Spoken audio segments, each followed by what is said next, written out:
You don't need a new year to change your life. You need one honest day. Right now, some of you are tired in a way sleep can't fix. You're doing all the right things, but it still feels like you're behind. You're scrolling through dreams instead of living them. I've been there, standing at a crossroads, wondering if the world would ever make space for the version of me I believed in. And here's what I learned the hard way. Your life doesn't change in big dramatic moments. It changes quietly, in 24 hours, in the way you choose to show up for one single day. Let me walk you through a day that can change everything. When you wake up before your feet touch the floor, a conversation has already started inside you. It's quiet, almost invisible, but powerful. It asks, do I rush into the world or do I rise into myself? Most people don't realize this, but the way you begin your morning teaches your soul how much it matters. If the first thing you feel is panic, if the first sound is an alarm you hate, if the first thought is pressure, then slowly, day after day, you train yourself to believe that your life is something you're always late for. And that belief follows you everywhere. I didn't always understand this. There were mornings when I woke up already exhausted, already behind, already negotiating with my worth. I would reach for the noise of the world before listening to my own breath.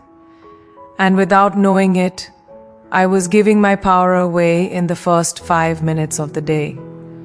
Over time, I learned that mornings aren't just time slots, they're statements. They say, this is how I treat my life. When you wake up with intention, even if it's just for a few quiet minutes, something shifts inside you. You stop reacting and start choosing. You don't need a perfect routine or a picture-perfect sunrise. You need presence. Sit up. Breathe slowly. Feel your heartbeat. That alone is a reminder that you are still here for a reason. Gratitude doesn't begin with abundance. It begins with awareness. There is something deeply spiritual about the morning, not because it's calm, but because it's honest. No masks, no performance. Just you and the truth of where you are. This is where faith becomes personal. A small prayer, a whispered intention, a moment of silence where you say, guide me today. Not because you're weak, but because you're wise enough to know you're not meant to do everything alone. When you honor the morning, you stop letting life chase you. You start meeting it. You tell yourself, I am not an afterthought in my own story. That confidence doesn't come from motivation, it comes from discipline. From showing up for yourself before anyone else demands anything from you. And here's the truth no one talks about. Mornings reveal self-respect. When you give yourself even 10 intentional minutes, you're practicing self-leadership. You're saying, my mind deserves clarity. My spirit deserves calm. Over time, that practice becomes strength. You begin to respond instead of react. You walk into your day grounded, not scattered. This isn't about waking up early to impress anyone.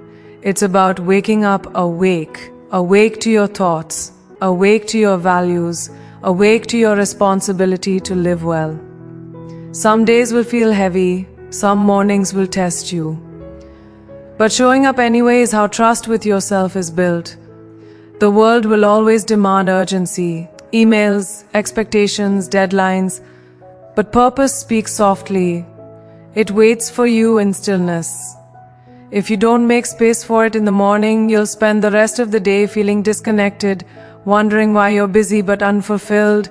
So wake up gently but firmly. Choose respect over rush. Choose faith over fear. Choose to begin your day as if your life matters, because it does. And when you learn to start your mornings with intention, you don't just change your schedule, you change the way you carry yourself through the world. Before the world speaks to you, your mind is already listening. And what it hears in those early hours quietly shapes the rest of your day. Most people don't realize how vulnerable the mind is at the beginning of the morning. It's open, it's impressionable, it's searching for direction. And if you don't choose what goes into it, the world will choose for you, loudly, aggressively, and without care for your peace. I've learned this through experience. There were seasons when the first thing I reached for wasn't faith or focus, but fear. News headlines, opinions, comparisons, other people's lives packaged as perfection. And without realizing it, I was feeding my mind anxiety before it had a chance to remember its strength. By the time I started working, I wasn't grounded. I was already shaken. What you consume becomes the lens through which you see everything. If you start your day absorbing chaos, you'll carry chaos into your decisions. If you let other people's fears become your breakfast, you spend the day feeling heavy without knowing why. The mind doesn't question what you give it. It absorbs, it stores, and then it repeats. That's why intention matters. Before you allow the world to define the narrative, you must choose your own. Read something that stretches your thinking, not shrinks it. Listen to words that remind you of who you are becoming, not who you used to be. Even a few pages, even a few minutes. It's not about quantity, it's about direction. I've always believed that confidence isn't something you fake, it's something you build quietly. And it starts with what you allow into your inner world. When you fill your mind with purpose, you stop being easily shaken by noise. When you feed it wisdom, you stop reacting only to everything around you. You become centered, and from that center, clarity grows. Faith plays a role here too, because faith isn't blind positivity. It's trust built on truth. When you choose to consume words that remind you that your life has meaning, that your effort matters, that your setbacks are not the end, you strengthen your inner foundation. And a strong foundation doesn't collapse under pressure. The world moves fast. It wants your attention before you've even fully woken up. Notifications, messages, expectations. But urgency is not importance. Just because something is loud doesn't mean it deserves access to your mind. You are allowed to pause, you are allowed to choose. Silence over stimulation. When you guard your mind, you protect your energy. And energy is everything. It's what determines how you speak, how you listen, how you lead. A nourished mind creates thoughtful actions. A starved mind creates impulsive ones. And most regrets are born from moments when the mind was overwhelmed, not aligned. There is also humility in feeding your mind well. It means acknowledging that growth doesn't happen by accident. You don't just wake up wise. You become wise by choosing learning over distraction, by choosing reflection over reaction, by admitting that you are still a student of life, no matter how far you've come. Some days motivation will be low, some mornings discipline will feel heavy. But showing up anyway, opening a book, listening to a grounding voice, sitting with a meaningful thought, that's how inner strength is built. Not dramatically, not instantly, but consistently. When you feed your mind before the world feeds you fear, you reclaim authority over your life.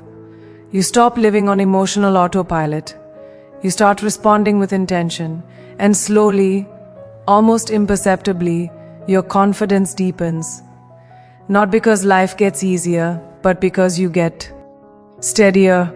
So choose carefully. Choose deliberately. Your mind is your home. Don't let just anything walk in. Yes, there is a version of work that looks impressive from the outside and empty on the inside. And then there is a quieter version, one that no one applauds, no one photographs, no one immediately rewards.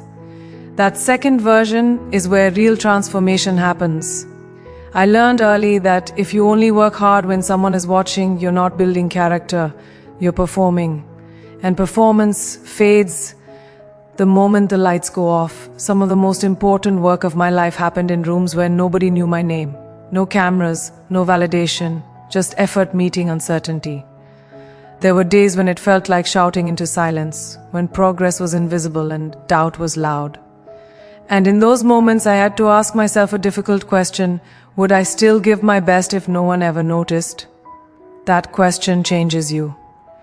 Because excellence is not an audience-driven habit. It's a private agreement you make with yourself. It's the promise that you will show up with integrity even when it feels pointless. Especially when it feels pointless.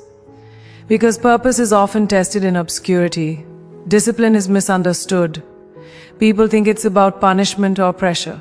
It's not. Discipline is devotion. It's choosing long-term respect over short-term comfort.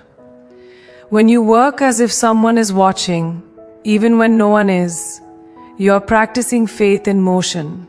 You are saying, what I'm building matters, even if the results haven't arrived yet.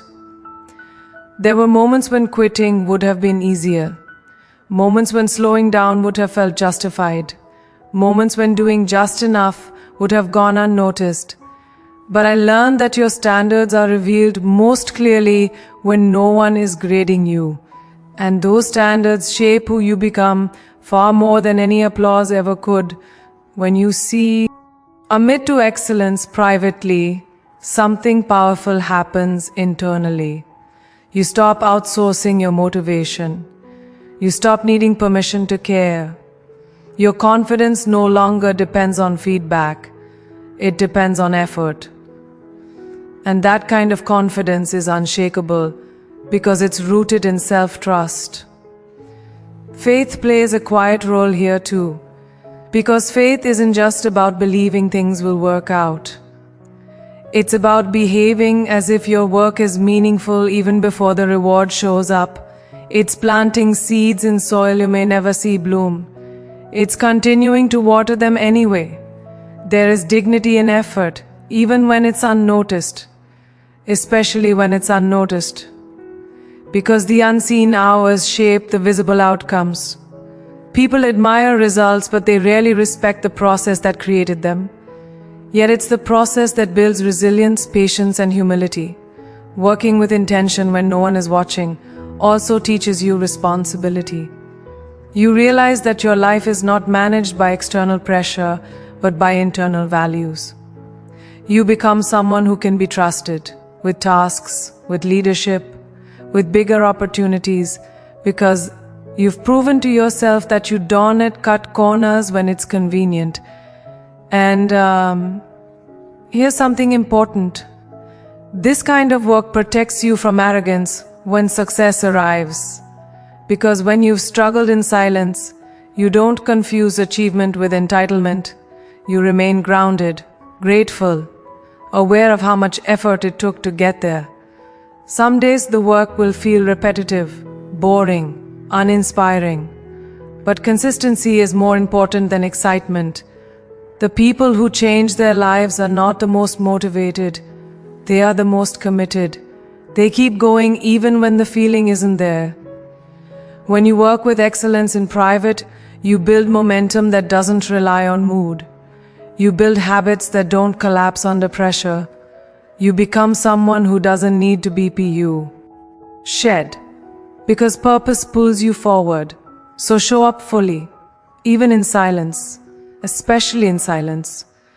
Do the work with care. Speak with integrity, prepare with seriousness, because one day, when the opportunity finally comes, and it will, you won't rise to the occasion. You'll rise to the level of the habits you built when no one was watching. In the middle of the day, somewhere between effort and exhaustion, there is a moment most people ignore. It's subtle, easy to skip. The moment when your body is still moving, but your spirit is tired, when the morning's motivation has worn off, and the finish line still feels far away. This is where many people push harder without awareness, thinking strength means never stopping. But I've learned that real strength knows when to pause, not to quit, but to remember. Gratitude is not something you practice when everything is perfect. It's something you return to when life feels demanding. Midday is powerful because it's honest. By then, reality has spoken. Plans have shifted. People have disappointed you. You may have disappointed yourself. And instead of letting that frustration harden you, gratitude softens you just enough to stay open without breaking. For a long time, I thought gratitude was passive, like acceptance, like settling. I was wrong. Gratitude is an active recalibration of power. It doesn't deny ambition, it stabilizes it. When you pause and acknowledge what's working, what you've already handled, what you're learning, you regain perspective, and perspective is power. I remember days when nothing seemed to move forward, effort without visible reward, conversations that drained more than they gave. On those days, gratitude wasn't about being thankful for outcomes. It was about honoring endurance, about saying, I'm still standing, I'm still trying, I'm still here. That quiet acknowledgement kept me from turning bitter. When you don't pause to recognize progress, you start believing you're stuck, even when you're not. You overlook growth because it didn't arrive loudly. Gratitude trains your eyes to see forward motion in subtle forms, in patience, in resilience, in lessons learned the hard way. There is humility in gratitude, but there is also authority. A grateful person doesn't beg life for validation. They don't crumble at the first sign of resistance. They move with grounded confidence because they know how far they've already come. Gratitude anchors you to truth when your emotions are tempted to exaggerate the struggle. Faith lives here too, because gratitude says, I trust that what is unfolding has purpose, even if I don't understand it yet. It doesn't mean you stop striving. It means you stop doubting your worth while striving. You stop measuring your value by productivity alone. Midday gratitude can be simple. A deep breath, a silent thank you, a moment of acknowledgement for your health, your effort, your opportunity to try again.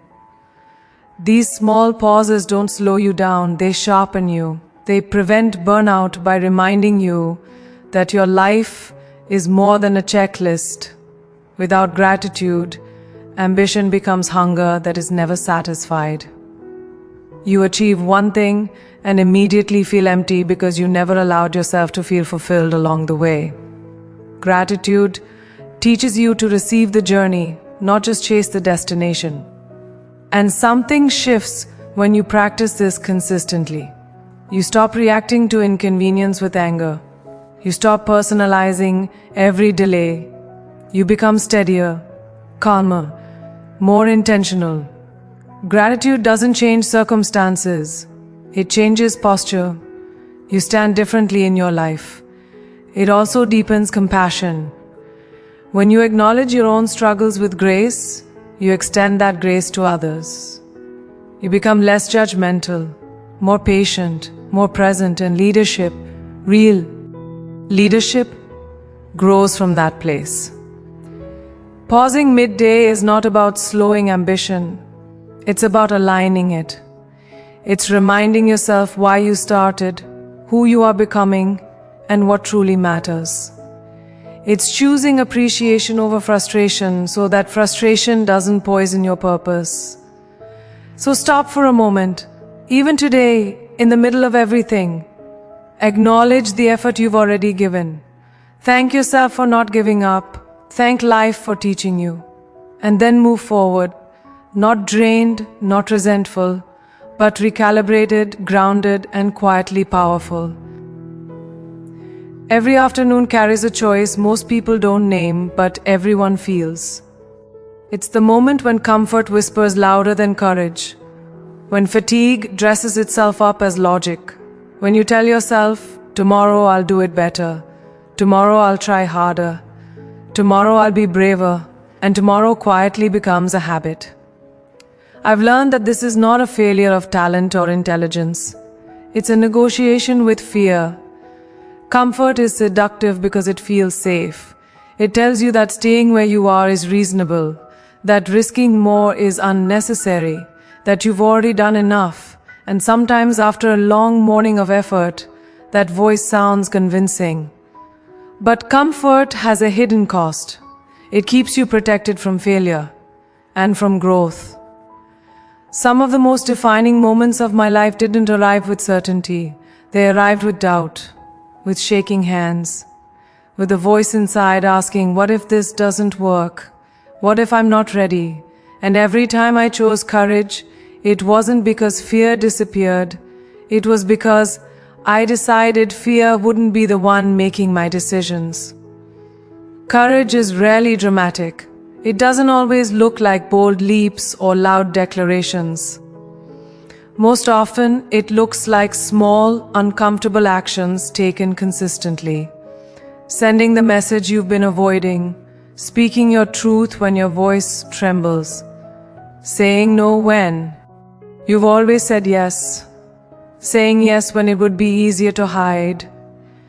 The afternoon is where these decisions live, because by then the excitement of starting has faded and the reward of finishing is still far away. This is the proving ground. This is where you find out who you are when motivation runs out. And this is where character is built. I've learned that waiting to feel ready is a trap. Readiness is not a feeling, it's a decision. You don't wake up one day suddenly immune to fear. You build courage by acting in spite of it. And every time you choose courage over comfort, your confidence grows quietly, organically, honestly. There were moments when choosing courage meant risking rejection. Moments when it meant being misunderstood. Moments when it meant standing alone. And yes, there were times it didn't work out the way I hoped.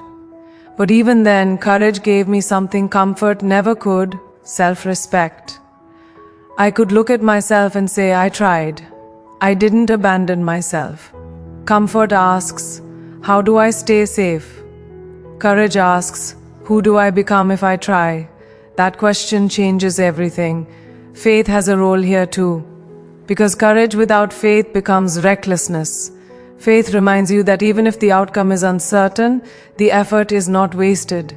That growth is happening even when success is delayed. That obedience to your inner calling matters more than immediate approval. Every afternoon offers you an opportunity to practice this. Not by doing everything at once, but by doing one hard thing, one honest thing, one brave thing.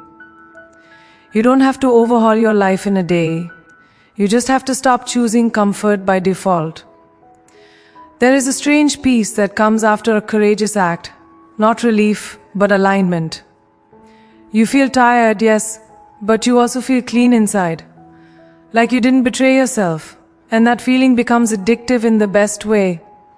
You start seeking courage not because it's easy, but because it's freeing. Over time, comfort shrinks your world. Courage expands it.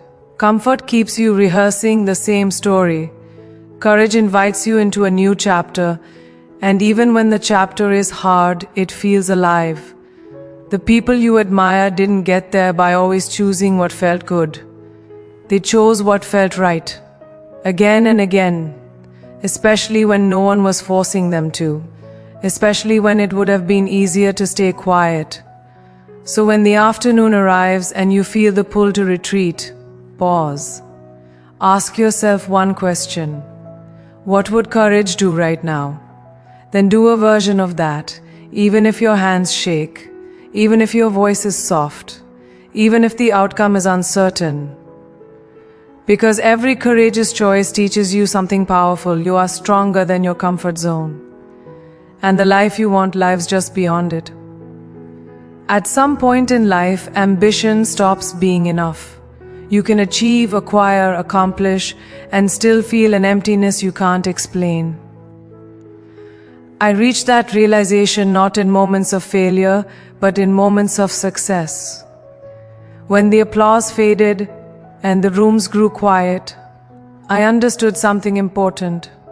Fulfillment doesn't come from how far you rise alone, but from how many lives you touch along the way. Service changes the way you see yourself. When you serve something bigger than your own reflection, your problems stop feeling so heavy, not because they disappear, but because they find perspective. You realize that pain is universal, struggle is shared, and kindness is powerful. And suddenly, your life isn't just about survival or success. It's about meaning. For a long time, I thought service required grand gestures, big platforms, big resources, big impact. But real service is much simpler and much braver. It's presence. It's listening when it would be easier to speak. It's lifting someone when you're tired yourself. It's choosing compassion. When the world rewards indifference, I've learned that when you help someone else, you don't lose strength, you gain it. Service grounds you. It pulls you out of self-obsession and into shared humanity. And in that space, something beautiful happens. Your purpose expands. You stop asking, "What do I get?" and start asking, "What can I give?" Faith lives deeply in service, because serving requires humility. It asks you to believe that your life has value beyond personal achievement, that your story, your experience, your pain can be useful to someone else.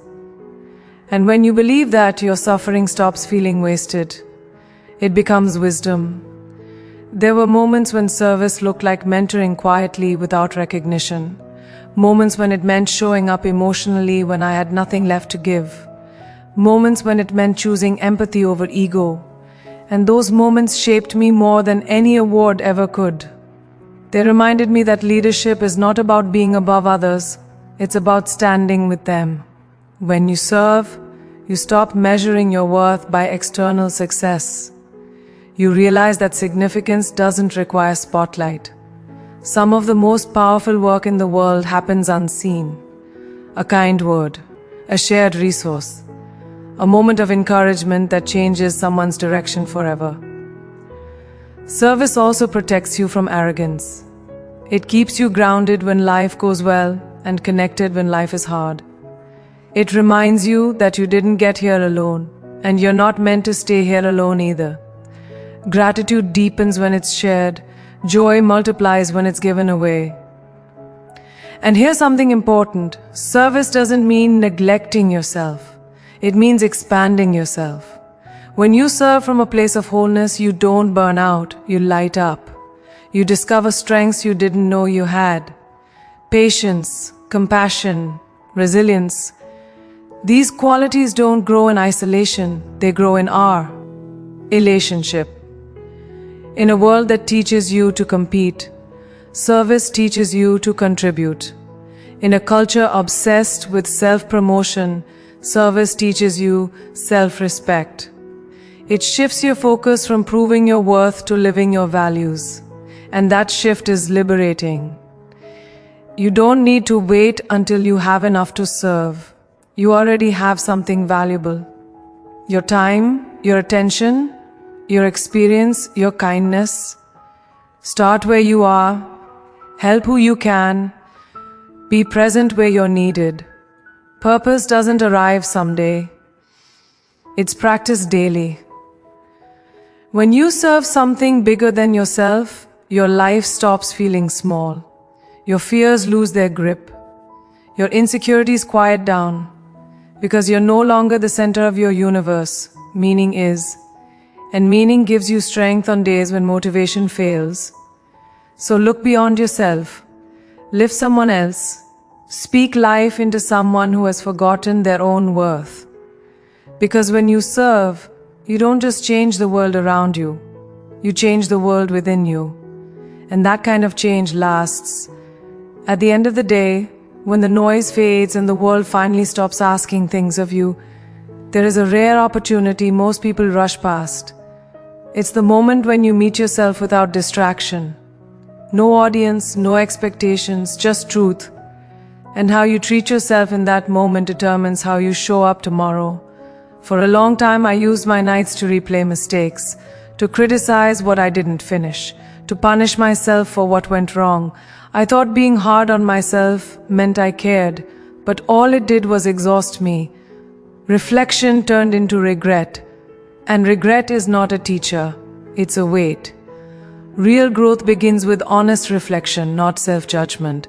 When you end your day with awareness instead of shame, you give yourself the chance to evolve. You look at your day clearly, what worked, what didn't, where you showed courage, where you hesitated. Not to condemn, but to understand. There is humility in reflection. It requires you to admit you're still learning, that you won't get everything right, that progress is uneven. But there is also power in it, because when you name your patterns, you can change them. When you recognize your triggers, you can manage them. Awareness is the doorway to transformation. Faith matters deeply here, because reflection without grace becomes harsh. Grace reminds you that growth is a process, not a performance. That tomorrow is not earned by perfection, but by willingness. When you forgive yourself at night, you make room for strength in the morning. I've learned to ask myself simple questions before rest. Did I act with integrity today? Did I try even when it was uncomfortable? Did I speak kindly to others and to myself? These questions don't overwhelm me. They ground me. They help me close the day with clarity instead of chaos. Rest is not a reward for productivity. It's a responsibility. When you rest with intention, you respect your future self. You stop dragging yesterday's guilt into tomorrow's opportunity. You let your body and mind recover so they can serve you again. Ending the day well also means releasing what you can't control. Conversations you wish had gone differently. Outcomes you couldn't force. Opinions you can't change. Carrying these into sleep only trains your nervous system to stay alert when it should be healing. Letting go is not giving up, it's trusting. Reflection turns experience into wisdom. Without it, days blur together and lessons are lost. With it, even difficult moments become teachers. You begin to see that nothing was wasted, not the effort, not the disappointment, not the delay, and something beautiful happens when you practice this consistently. You wake up lighter, more focused, less reactive, because you're not carrying emotional clutter from the day before. You start each morning with a clean inner space, ready to create again. Ending your day with kindness toward yourself also changes how you treat others. When you don't go to bed angry at yourself, you wake up more patient, more compassionate, more present. Self-respect is contagious. This is not about pretending everything is fine. It's about being honest without being cruel. About holding yourself accountable without tearing yourself down. You can want better for yourself without hating who you are today. So tonight, when the lights dim and the world quiets, take a moment. Reflect, don't regret. Acknowledge your effort. Learn from your missteps. Forgive yourself fully. Then rest deeply, intentionally, peacefully. Because tomorrow doesn't need a perfect version of you. It needs a healed one. And healing begins when you end the day with truth, grace, and trust in who you are becoming. By the time night turns into early morning again, something inside you has shifted, not dramatically, not loudly, but deeply. Because change that lasts is rarely explosive, it's cumulative. One intentional morning, one guarded mind, one honest work ethic, one pause of gratitude, one courageous choice, one act of service, one moment of reflection. Stack those together and you don't just feel different, you become different. This is where belief grows, not the kind that shouts, but the kind that stands. You begin to trust yourself again. You start to believe that you are capable of keeping promises to your purpose, to your faith, to your future. And that belief is dangerous in the most beautiful way, because once you believe you can change, you no longer accept a life that feels misaligned. There will still be hard days. Let me be honest about that. There will be mornings when discipline feels heavy. afternoons when courage feels expensive, nights when reflection brings tears instead of clarity. But here's what changes. You stop seeing those moments as signs to quit. You see them as proof that growth is happening. You realize that strength is not the absence of struggle, it's the presence of commitment. When you repeat this kind of day, not perfectly but faithfully, you stop waiting for motivation. You stop waiting for approval. You stop waiting for the right time. Because you've learned something powerful, the right time is created by right choices, and slowly your life responds. Opportunities meet preparation. Peace replaces panic. Confidence replaces comparison. Not because the world suddenly became kind, but because you became rooted. You built an inner life that doesn't collapse when circumstances shake. This is where faith becomes real, not as an idea, but as practice. You trust that your effort matters even when results are delayed. You trust that obedience to your inner truth will lead you where shortcuts never could. You trust that what you are building in private will one day speak for you in public. And then one day you look back and you don't recognize the person who used to doubt themselves so deeply. Not because you became fearless, but because you became faithful. Faithful to the process, faithful to your growth, faithful to the quiet work of becoming. So here's the truth I want you to carry with you.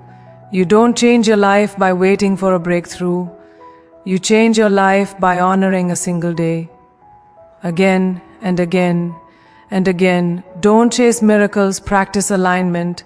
Don't beg for clarity, create discipline. Don't ask the world who you are, decide for yourself. Wake up with purpose, walk through the day with courage, go to sleep with grace, and trust this deeply, completely. When your actions line up with your faith, when your habits honor your calling, when your days reflect your values, life has no choice but to rise and meet you. Not all at once, but right on time. And here is the truth, quiet, ancient, and unshakable. Your life is not changed by chance. It is shaped by what you choose to honor every single day. Faith is not just something you believe in. It is something you live in, how you wake up, in how you work, in how you treat others, in how you forgive yourself. God doesn't ask for perfection. He asks for presence, for effort, for obedience to the voice inside you that says, you were made for more. So don't wait for a sign. Be the sign. Show up when it's hard. Stay disciplined when no one is watching. Serve even when you're tired. Choose courage even when fear speaks louder. Because when your habits align with your faith, when your actions honor your calling, when your days reflect your values, life begins to rise and meet you. Not overnight, not all at once, but exactly when you're ready to carry it. Don't just dream of a better life. Live one faithful day, and let that day change everything.